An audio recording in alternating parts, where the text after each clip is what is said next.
პარტია ქართული ოცნების ნაძალადევი ლოტკინის მაჟორიტარობის კანდიდატი დავით ჭელიძე ადგილობრივებთან აგრძელებს შეხვედრებს. დისკუსია ამჯერად გაიმართა კიშინიოვის ქუჩაზე.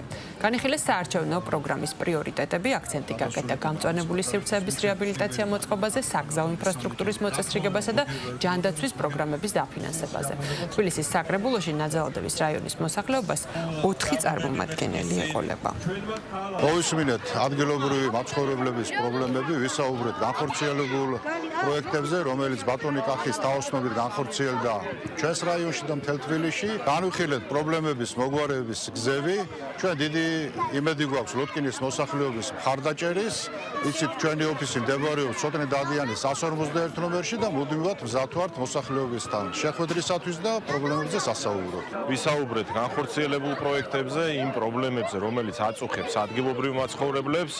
რაც ყველაზე მთავარია, მოსახლეობაში იგრძნობა ძალიან კარგი განწყობა ქართული ოცნების მიმართ და ჩვენ დარწმუნებულები ვართ და გვჯერა, რომ ეს ყველაფერი 4 ოქტომბერს აისახება მათ არჩევანში.